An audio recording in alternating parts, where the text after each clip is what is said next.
السلام علیکم ورحمۃ اللہ وبرکاتہ۔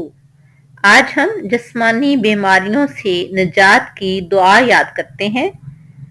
جسمانی بیماریوں سے شفا کی، اللہ کی رحمت کی یہ بہترین دعا ہے۔ یہ قرآنی دعا ہے۔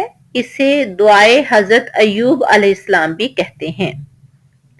اس دعا کا پس منظر دیکھتے ہیں کہ حضرت ایوب علیہ السلام کو اللہ تعالیٰ نے ہر قسم کی نعمتیں دے رکھی تھیں۔ وہ اللہ کے بہت شکر گزار بندے تھے۔ اللہ تعالیٰ نے ان کے صبر کو آزمانے کے لیے تدریجاً یعنی آہستہ آہستہ سب نعمتیں چھین لی اور جسمانی بیماریوں میں مبتلا کر دیا، لیکن پھر بھی ان کی زبان سے ناشکری کا ایک لفظ بھی نہ نکلا۔ آخر کار جب تکلیف حد سے بڑھ گئی تو 18 سال کی آزمائشوں کے بعد یہ دعا فرمائی تو اللہ نے دعا قبول فرمائی اور دوبارہ دولت اور صحت سے نوازا۔ یہ دعا جسمانی صحت، رزق، اللہ کی رحمت، ہر طرح کی آسانیوں کے لیے دعا ہے۔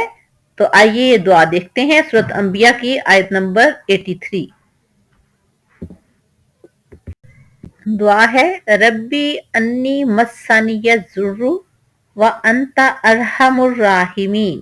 پھر دیکھیں ربی انی مسنی الضر وانت ارحم الراحمین۔ اب اس کا ترجمہ دیکھتے ہیں۔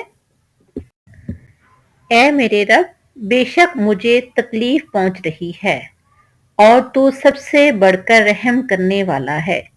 جب ہم اللہ کو ارحم الراحمین مانتے ہیں تو یقیناً وہ رحم کرنے والی ذات، غفور الرحیم ذات ہمارے گناہوں کو بھی بخشتی ہے، ہمیں صحت تندرستی بھی عطا فرماتی ہے اور وہی اللہ ہمیں بے پناہ رزق بھی عطا فرماتا ہے۔